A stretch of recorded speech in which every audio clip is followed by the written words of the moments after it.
Greetings and welcome to Msunduzi News Podcast. My name is Anele Makanya and I'll be your host for today's episode. As we continue through the winter season, Msunduzi Municipality Fire Department normally experience significant increase in emergency call-outs, with many families sadly losing their homes and property due to devastating fire. Today's conversation is aimed at raising awareness about fire safety, understanding the common cause of fire during winter, and sharing practical advice that can help residents protect themselves, their families, and their homes. Joining us is Mr. Ballim, a representative from Fire Department. Mr. Ballim, welcome to Msunduzi News Podcast. Thank you very much. My name is Mohammed Ballim and I am the Deputy Chief of the Msunduzi Fire and Rescue section of the municipality. And thank you for allowing me the opportunity of presenting myself here and giving you as much information as I can with regards to grass and bushfires. Thank you so much. We are currently in the middle of winter season, which is often an increase in fire-related incidents. From the fire department's perspective, what are the main factors contributing to the rise in emergencies? Ma'am, besides the emergencies itself, let's start with the bushfires that we're experiencing in Pietermaritzburg. The El Nino weather patterns have changed considerably over the years. When I talk about the El Nino, I'm talking about longer, drier seasons, drier grass, drier bush, drier plantations. Normally our fire seasons used to span over 3 months. This fire season will probably span over 5 months. So what we are heading for is something very different. The increase in rainfall during the summer seasons also contributes to large grass and bushfires. And when we reach the winter season, it's very difficult for us to control this.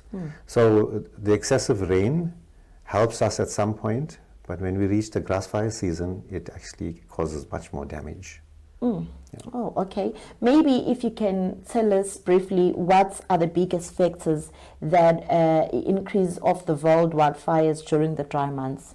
When you talk about the world fires, what are you making reference to? Are you talking about generally in the whole world? Yes, in the whole world. Okay, so what happens is it's when we reach this bushfire season,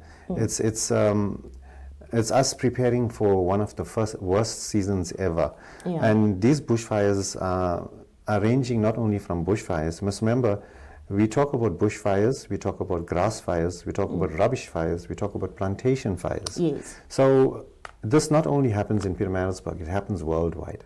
And if you remember, in the previous years, we had a plantation fire where we lost about 6 firefighters. And it was just a normal grass fire which caused the plantation to catch alight. And in turn, we lost lives during this plantation fire. So it's not just isolated to Pietermaritzburg. These fires occur around the world. Around the world. I think that's pretty much clear. But now we are pretty much concerned about the residents of Msunduzi, the one who are trying to keep away from the cold. We know that during this time people are trying to fall warm and everything.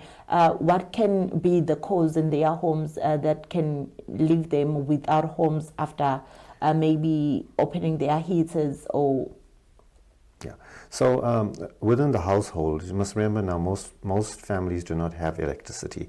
So it starts with them trying to have warming fires within the household, which is not one of the best ways of creating warmth in a home. Having an open flame fire in the house can cause so much of damage, especially when someone falls asleep. And this is due to the amount of smoke that's in the atmosphere. You remember we breathe in oxygen, and suddenly with fire, it takes over with the oxygen and gives you more carbon dioxide. So when someone consumes more carbon dioxide than oxygen, they fall asleep. And then in turn, when they fall asleep, something catches alight, and then the houses catch alight. Then again, we move away from the open flames, which is your warming fire, and then you go to your electrical heaters. Again, if you fall asleep and the heaters, there's some form of electrical problem, the combustibles in the house, which includes your couches, your curtains, catch alight, and then with the smoke, you fall asleep. You fall And you must remember that within 6 minutes of inhaling the smoke, you can fall unconscious. So it's very difficult for you to leave the home in cases of fire of this nature. Of this nature, I think that's true. Maybe if a fire breaks at home, what are the first thing that the residents should do to protect themselves and their families before emergency services even arrive? Okay, Anelia, it's very difficult. As I say, with the amount of smoke in the house, it's very difficult for you to find the window, to find the door. Yeah. But generally, what we say is stay as low as possible because hot air rises, right? So stay as low as possible. Try and get to a ventilated area. Try and open your doors. Call out for help. You know, we have a motto in the fire department, if in doubt, call out. Yeah. So the first thing you need to do is shout for your neighbors, shout for anyone that can assist you. But get to a door or a window and start inhaling fresh air if you can. If you can. Yeah. Right? And as I said, it's very difficult. Within the household, it's especially with children who do not know what to do and how to react. I was about to ask Yeah. that how can children make sure that they are safe from these situations? Because maybe as an adult, I can try to look for the window that is not there. But Definitely. That brings me to the point of leaving children alone in the home, especially in a home where there's open flames, where there's an oven, one of these coal stoves where you use wood. And try and keep all these lighting materials, which includes your braais, your gas cylinders, away from the homestead.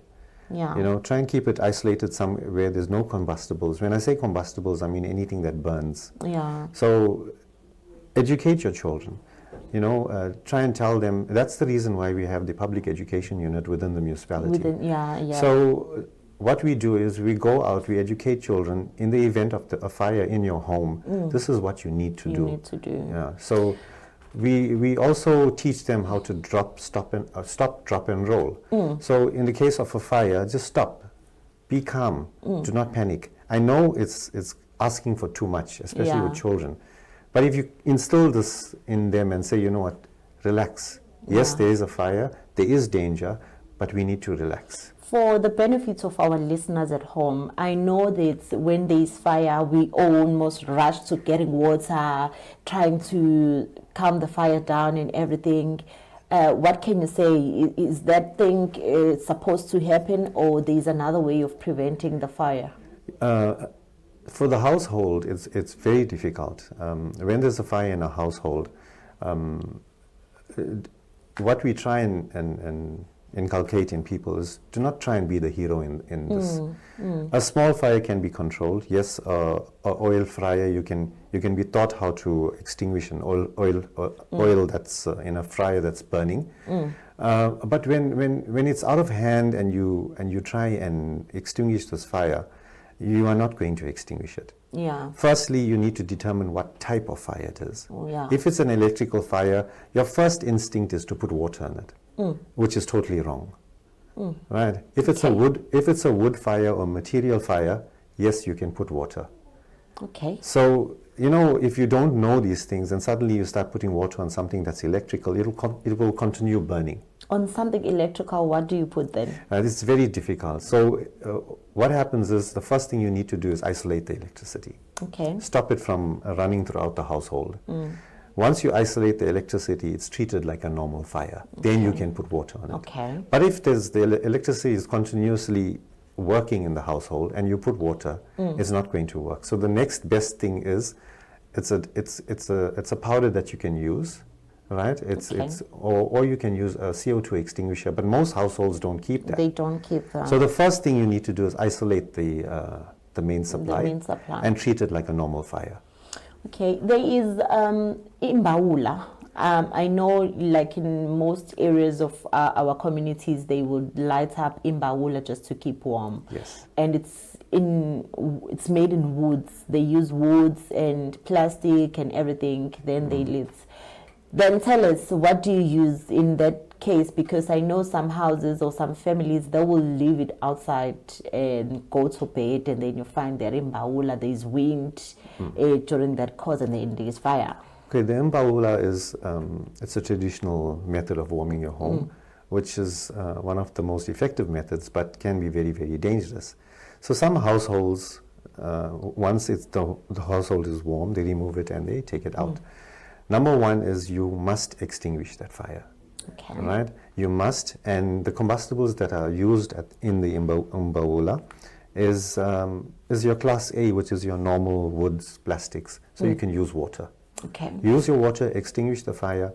If you do not extinguish that fire, remember, you can have strong winds. The fire will ignite. Right? Anything that's around that area will burn. Right? So the embers will fly over to something that's dry, even to your gutters where it's dry plants that are growing there. That will also catch a light. Yeah. So from there, it leads to other bigger problems, and you don't want that. You don't want that.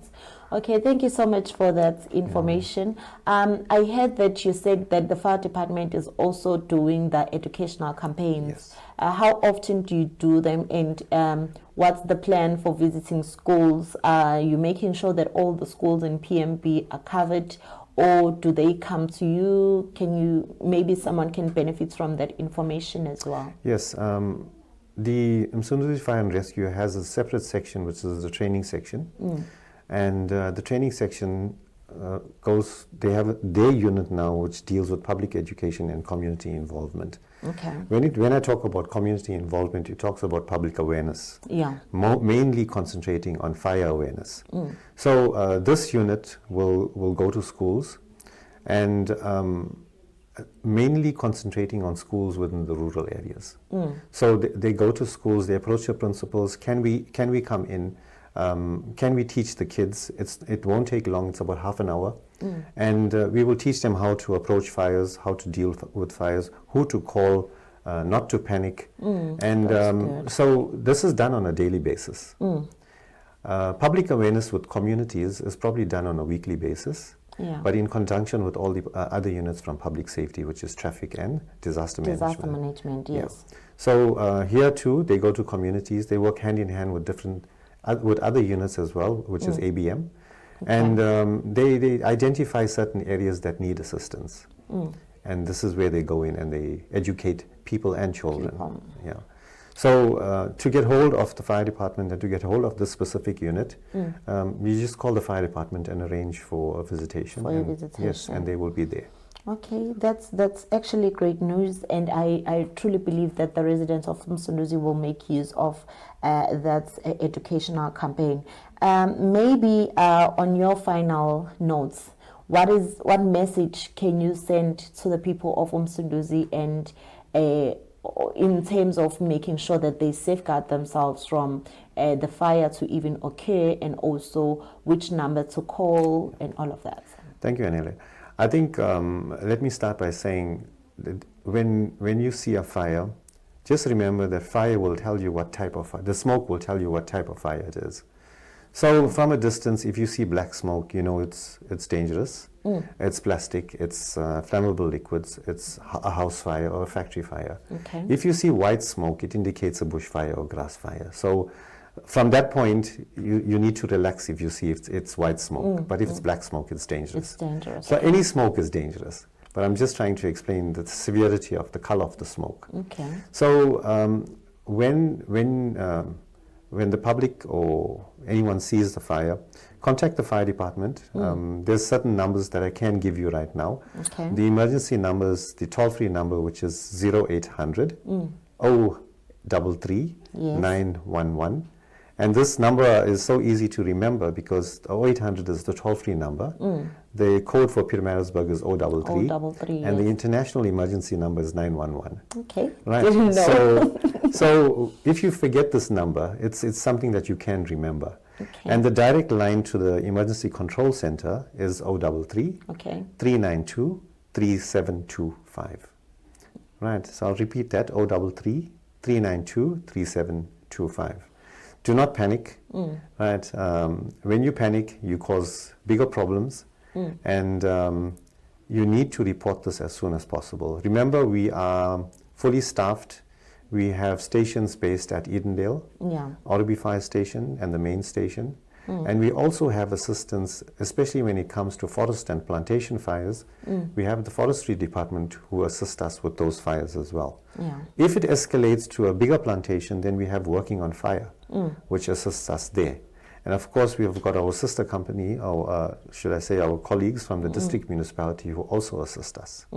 So there's no reason for us to say we cannot control a fire. Yeah. We have the resources, we have the equipment, we are staffed, and we can assist where we have to. Thank you so much, Mr. Ballim. I'm sure residents of Msunduzi will benefit more from the information that you have given. We thank the residents also for tuning in. We hope that the information we've just shared was very insightful to you. Make sure that you keep safe and you stay safe all the time. Fighting fire, it starts with all of us. It starts with me and you not panicking. Thank you. Thank you very much, Anela. Thank you for giving me this opportunity. Thank you.